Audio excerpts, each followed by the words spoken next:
Excel in education channel में स्वागत है। फ्रेंड्स, आज की इस वीडियो में हम लोग बात करेंगे इस्लाम दर्शन एवं शिक्षा, इस्लामिक फ़िलासफ़ी एंड एजुकेशन की बात करेंगे और ये आपका एक इम्पॉर्टेंट टॉपिक है। तो यहाँ से जो आपके क्वेश्चंस बनते हैं वो आपके जैसे तत्व मीमांसा, ज्ञान मीमांसा, मूल्य मीमांसा और कुछ इसमें ऐसे टर्म्स दिए गए हैं इस्लाम धर्म के अनुसार जो आपको पता होने चाहिए और उनसे संबंधित ही क्वेश्चंस आएंगे। जैसे कि कुरान के अनुसार सही चीज़ क्या है या इसकी विशेषताएं क्या हैं, इस्लाम दर्शन की विशेषताएं हैं और इसमें कुछ कोटेशंस दिए हैं। फिर मोहम्मद साहब के संदेश क्या थे। तो ये सारी चीज़ें, बहुत सारे क्वेश्चंस हैं कि इस्लाम के अनुसार शिक्षा के उद्देश्य क्या हैं। तो ऐसे काफ़ी क्वेश्चन इससे बन सकते हैं और नेट में पूछे जाते हैं। डायरेक्ट क्वेश्चंस नहीं आते हैं, तो आपको डीप में नॉलेज होना बहुत ज़रूरी है। तो आज हम इन्हीं सब चीज़ों को आज इस वीडियो में डिस्कस करते हैं। चैनल पे आप नए हैं तो सब्सक्राइब करिए और वीडियो पसंद आए तो लाइक एंड शेयर ज़रूर करिएगा। चलिए देखते हैं। सबसे पहले हम इसका एक सामान्य परिचय देखते हैं कि इस्लाम दर्शन का जो है सामान्य परिचय क्या था। तो इसके जो प्रवर्तक थे हज़रत मोहम्मद साहब, इन्होंने ही इसके विचार को दिया था और इसके दर्शन का और वर्णन जो है कुरान में है। कुरान इसकी एक जो है इसका ग्रंथ है, तो कुरान में ही इसका दिया गया है। और एक दर्शन शास्त्री थे अलज इल फारूक के अनुसार इस्लाम का जो शाब्दिक अर्थ इन्होंने बताया, पहला है शांति, फिर दूसरा है शांति प्राप्ति का मार्ग और तीसरा है विनम्रता। ये इसका शाब्दिक अर्थ है, ठीक है। उसके बाद हम देखते हैं कि धार्मिक अर्थ के अनुसार इस शब्द का अर्थ है ईश्वर की इच्छा को पूर्णतया मानना। और इस कथन के आधार पर इस्लाम धर्म शांति, विनम्रता और सहिष्णुता के आधार पर बना हुआ है। और कुरान शरीफ में ये कहा गया है, इनकी जो सारी बातें थी वो कुरान शरीफ में ही जो है वर्णित हैं और उसी के अकॉर्डिंग इनको बताया गया है कि इस्लाम धर्म की विशेषताएं क्या थी, उसके उद्देश्य क्या हैं और उसकी मुख्य मुख्य बातें क्या थी, या जो मुस्लिमों के लिए जो नियम बताए गए, बहुत सारे नियम हैं, आगे हम पढ़ते हैं तो वो सारी चीज़ें क्या हैं कुरान शरीफ में ही वर्णित हैं। उसमें ये बताया गया कि अल्लाह जड़ और आत्मा से उच्च है, ठीक है। तो ये सारी चीज़ें इसमें बताई गई हैं। आगे हम देखते हैं पिलर्स ऑफ इस्लाम। ये 5 स्तंभ बताए गए थे इस्लाम धर्म के अकॉर्डिंग। तो जिसमें यहाँ पर देख रहे हैं आप कलमा, नमाज, ज़कात, रोज़ा और हज। ये 5 चीज़ें ये जो भी इस्लाम धर्म को मानने वाले लोग हैं उनके लिए ज़रूरी होती हैं। यहाँ पर आप ये देख रहे हैं कोटेशन रेड कलर से लिखा है, ला इलाहा इल्लल्लाह मुहम्मदुर रसूल अल्लाह, ठीक है। तो ये जो उक्ति है ये आपकी तत्व मीमांसा से भी संबंधित है। इसका मतलब है अल्लाह के अतिरिक्त कोई भी उपासना के योग्य नहीं है। इसमें बताया गया है कि जो इसमें इस्लाम धर्म में कहा गया है कि अल्लाह एक है और उसी की उपासना करनी चाहिए। हजरत मोहम्मद अल्लाह के रसूल हैं, मतलब पैगंबर हैं, ठीक है। और नमाज में यहाँ 5 तरह की नमाज़ें बताई गई हैं। ये देखिए नाम दिए हैं, फ़जीर, जुहर, असीर, मगरिब और इशा। और इन्हें 5 समय अलग अलग टाइम पे ये नमाज अदा की जाती हैं और इनको अदा करना चाहिए जो भी कोई मुस्लिम धर्म को मानता है। अब ज़कात क्या होता है? पवित्र कमाई से 2.5% गरीबों, मोहताजों, यतीमों, विधवाओं और ज़रूरतमंदों को देते रहना। परंतु ज़कात मतलब एक तरह का दान है, इसको देते समय दिखावा नहीं करना है, ठीक है।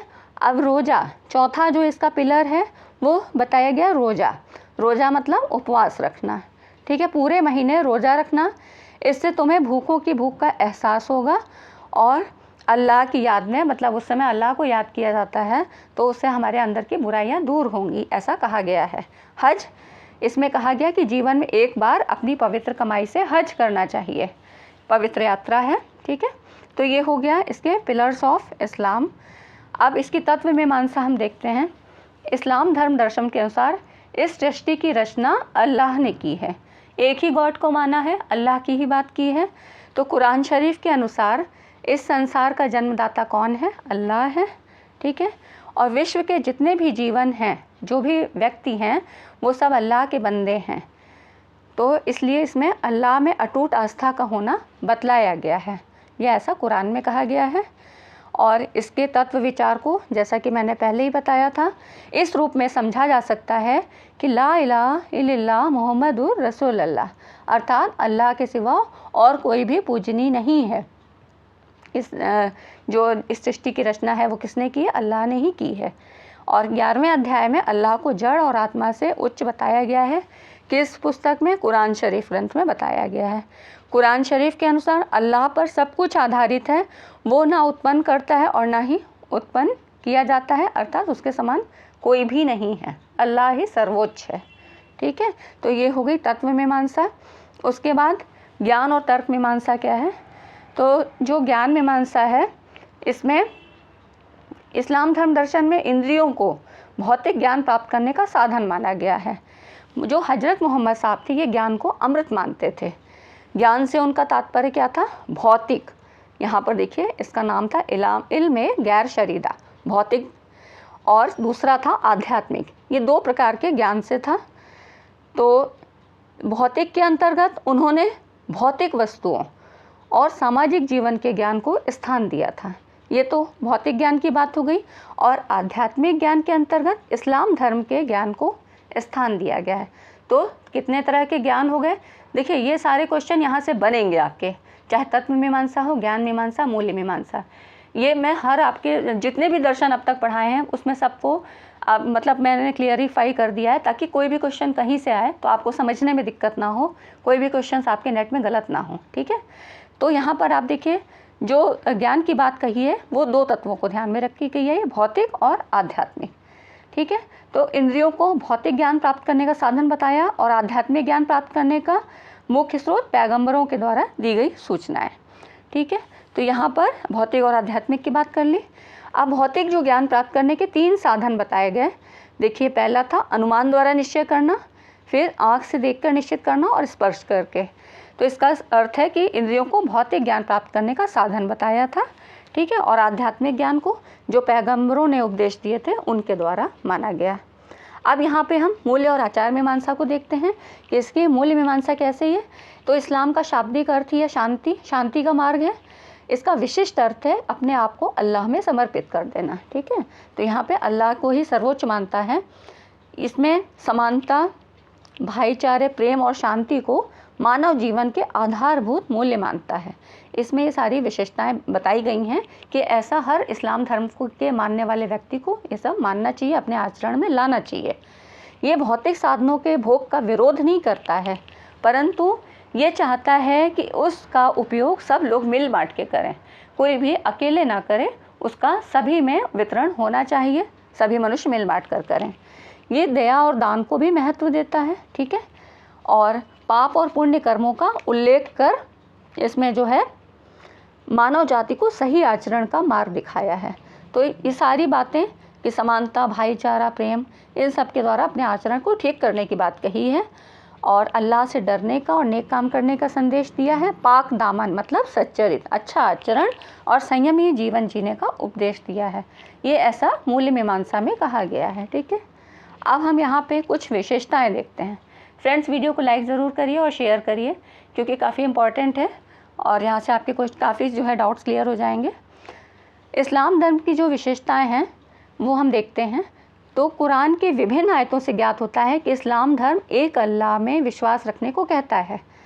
तो इसलिए इसको अद्वैतवादी कहा जा सकता है कि कोई भी दो नहीं। ठीक है, ये हम पढ़ चुके हैं पहले वेदांत अद्वैत दर्शन में कि ये इसका विश्वास है कि अल्लाह एक है और उसी की ही पूजा करना चाहिए, अन्य किसी देवी देवता की नहीं, ऐसा इस्लाम दर्शन कहता है।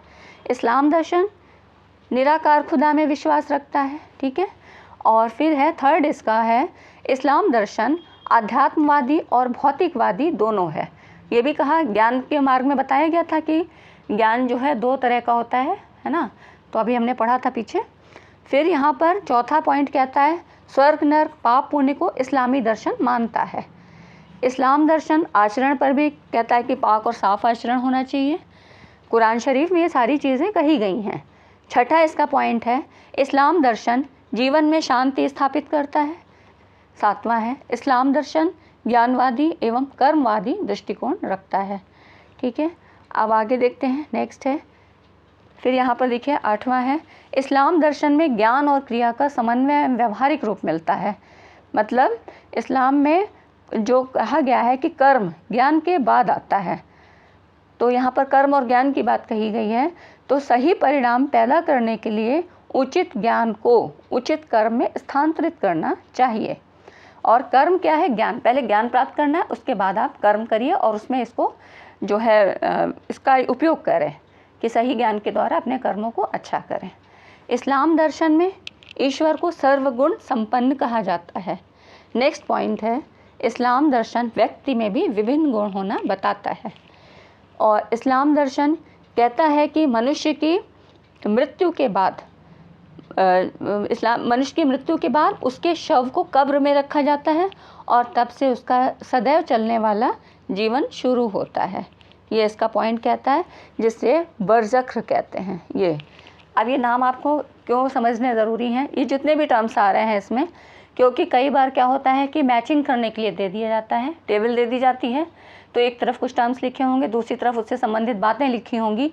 अगर आप इनको नहीं समझेंगे तो मैचिंग कैसे करेंगे? तो ये भी जानना बहुत ज़रूरी है ना। तो ये हो गया बरज़ख्र कि मनुष्य का जो उसका मृत्यु के बाद भी उसकी जो है जीवन चलता रहता है, वो कभी समाप्त नहीं होता है। कुरान शरीफ में जन्म से मरण तक के संस्कारों का वर्णन है और जिनका संपादन करना इस्लाम धर्म के मानने वालों के लिए ज़रूरी है।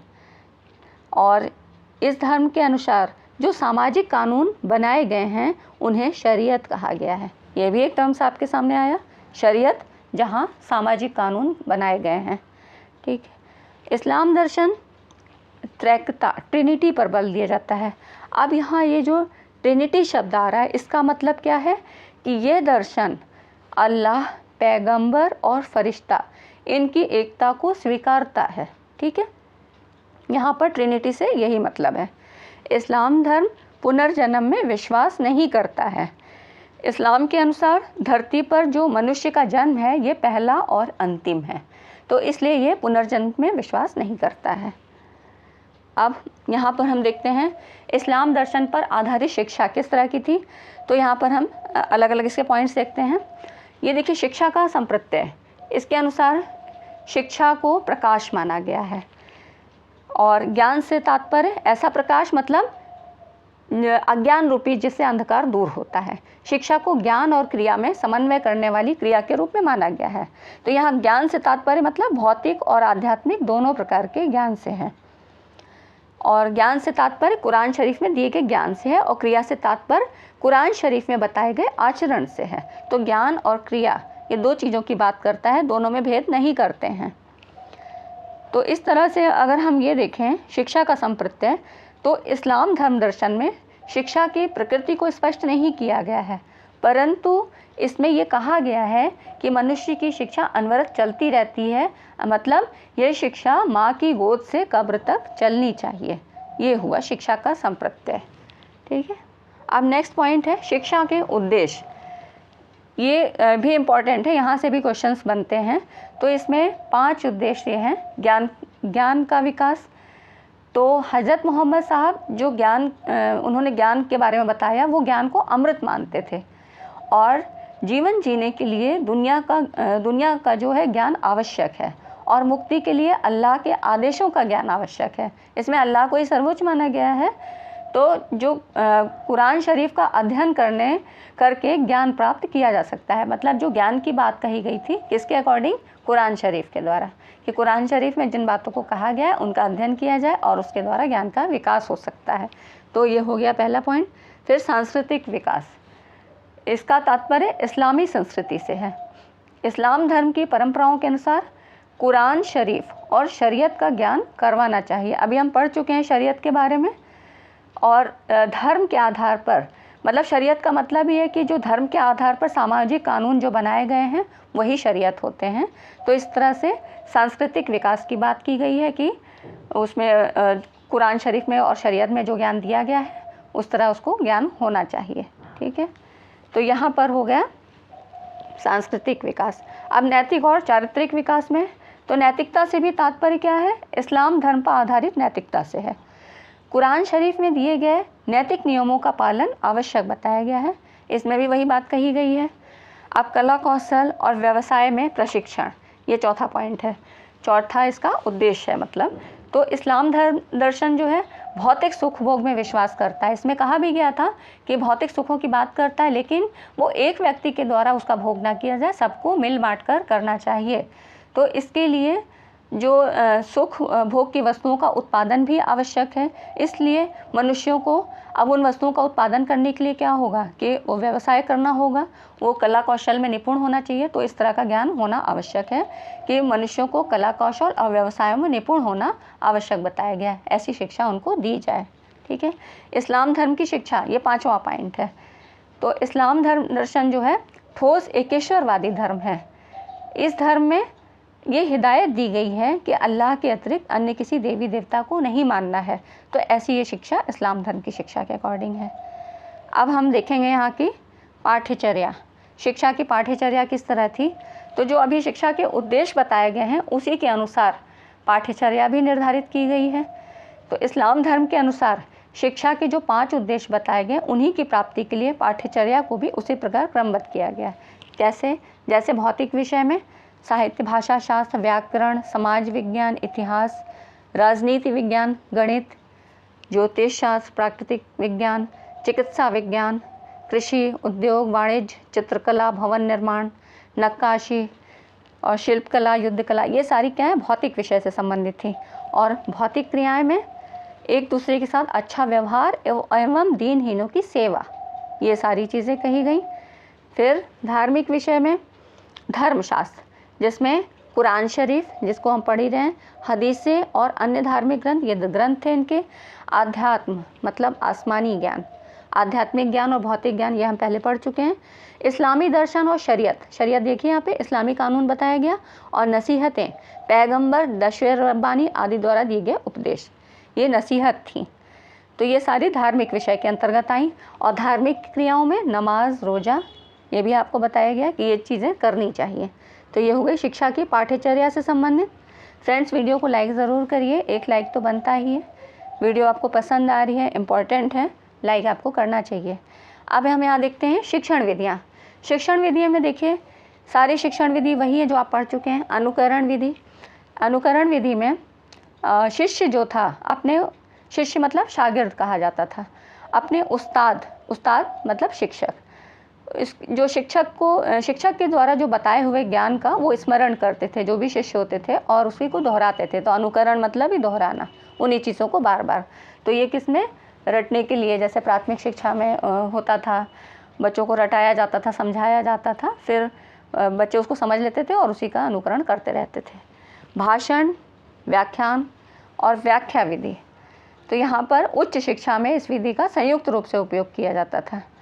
फिर तर्क विधि, तर्क विधि में वही क्यों, कहाँ, कैसे, इन शब्दों के, इन प्रश्नों के द्वारा वो जो शिष्य थे वो प्रश्न करते थे और उसके द्वारा अपनी समस्याओं का समाधान करते थे।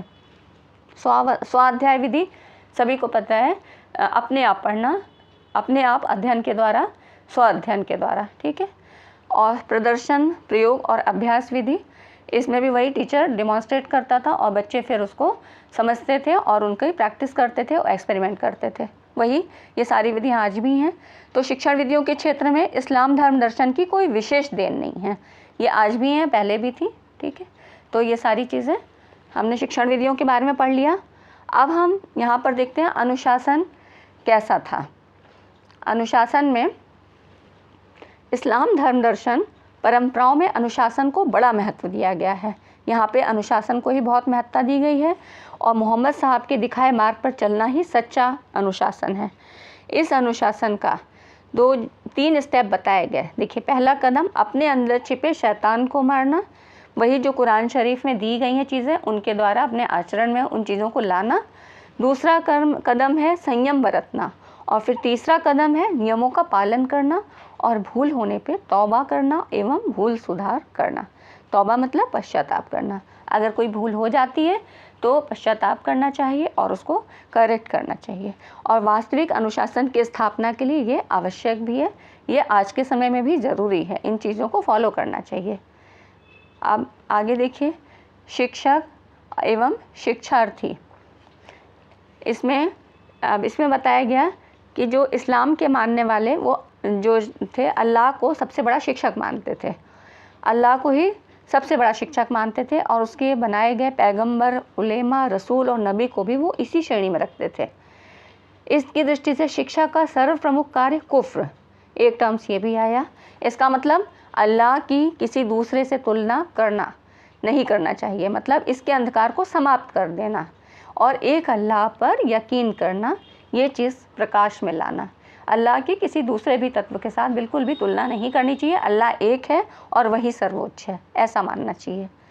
ये शिक्षक के द्वारा कहा जाता था और शिक्षार्थियों से ये अपेक्षा की जाती थी कि वे अल्लाह और पैगंबर मोहम्मद साहब में विश्वास करें और उनके दिखाए मार्ग पर चलें, संयमी हों, परिश्रमी हों और अपने शिक्षकों की आज्ञा का पालन करें, एक दूसरे के प्रति विनम्रतापूर्ण व्यवहार करें और कोई अपराध ना करें और अपराध हो जाए तो पश्चाताप करें। ये शिक्षार्थी के लिए सारे नियम थे। उसके बाद हम विद्यालय देखते हैं। उस समय आज के जैसे विद्यालय नहीं थे, लेकिन आगे चलकर प्राथमिक शिक्षा और इस्लाम धर्म की शिक्षा के लिए जो व्यवस्था की गई उन्हें मकतब कहा गया। ये अक्सर पूछा जाता है, आपके पीजीटी के एग्ज़ाम में तो बहुत आता है और टीचर भर्ती के लिए कहीं से भी पूछा जा सकता है, आपका हिस्टोरिकल डेवलपमेंट में भी पूछा जाएगा, तो वहाँ पर भी ये क्वेश्चन बनता है।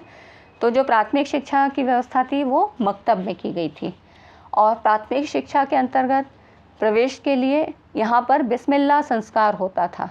ठीक है, तो बिस्मिल्लाह संस्कार किस उम्र में होता था? 4 वर्ष 4 माह और 4 दिन की अवस्था में। ये तो हो गई मकतब की बात, प्रारंभिक शिक्षा की। और उच्च शिक्षा की व्यवस्था कहाँ पर थी? मदरसा में थी। तो मकतब और मदरसा से संबंधित बहुत क्वेश्चन आते हैं। और इस्लाम धर्म की शिक्षा की व्यवस्था को उलम कहा गया। तो इस तरह से इस्लाम धर्म दर्शन और उसकी परंपराओं पर आधारित विद्यालयों का स्वरूप अपने प्रकार का होता था। ये या तो मस्जिद के पास बनाए जाते थे या इनके अंदर मस्जिद बना दी जाती थी। तो ये हो गई विद्यालय की बात। अब हम शिक्षा के अन्य पक्ष देखते हैं। यहाँ पर जो अन्य पक्षों में जन शिक्षा की बात की गई। जन शिक्षा में इस्लाम धर्म में क्योंकि ज्ञान को अमृत कहा गया, मोहम्मद साहब ने ऐसा कहा और सभी के लिए शिक्षा की बात कही गई है। सभी को यहाँ पर कहा गया कि सभी के लिए शिक्षा अनिवार्य है। और कुरान शरीफ में तो ये भी कहा गया कि कुरान शरीफ में कलम की स्याही को शहीदों के खून से भी अधिक महत्वपूर्ण माना गया, मतलब हमेशा शिक्षा को ही महत्ता दी गई है, तो इतनी इसकी महत्ता बताई गई है। तो ये जन शिक्षा की बात हो गई। स्त्री शिक्षा में मोहम्मद साहब ने स्त्री शिक्षा पर बहुत बल दिया, परंतु आगे चलकर कुछ ऐसी परंपराओं के चलते इस पर निषेध कर दिया गया, ये इतना बढ़ ना पाई। व्यावसायिक शिक्षा की भौतिक सुखों की बात करता है, तो वहाँ पर कला कौशल और व्यवसाय के सीखने पर बल दिया गया। व्यावसायिक शिक्षा में ऐसा सिखाया गया। धार्मिक शिक्षा, यहाँ पर इस्लाम धर्म की शिक्षा से तात्पर्य है कि इस्लाम धर्म की शिक्षा किस तरह से दी जाए। कुल मिलाकर ये कहा जाता है कि इस्लाम धर्म दर्शन अपने समय के बाद के सामाजिक वर्ग भेद को मिटाने में बहुत सफल रहा। अगर हम इसका इवेल्युएशन करते हैं, मूल्यांकन करते हैं, तो इसके बारे में ये चीज़ें निकल के आती हैं। हम अभी जिस समाजवाद की चर्चा करते हैं उस समाजवाद की स्थापना आज से 1500 वर्ष पूर्व हजरत मोहम्मद साहब ने कर दी थी। तो समाजवाद का पहला मूल मंत्र क्या है? सभी मनुष्य समान हैं। दूसरा मूल मंत्र है कि सबको मिल बांटकर उपभोग करना चाहिए। और तीसरा मूल मंत्र है किसी को किसी दूसरे का शोषण नहीं करना चाहिए। तो इस तरह से ये सारी चीज़ें हमने यहाँ पर देख ली कि समाजवाद किस तरह से यहाँ पर था और आज भी इसकी आवश्यकता है। तो ये कुछ चीज़ें हमको इस्लाम धर्म दर्शन से लेनी चाहिए। तो ठीक है फ्रेंड्स, आज की वीडियो में बस इतना ही। मिलते हैं अगली वीडियो में अगले टॉपिक के साथ। Thanks for watching this video.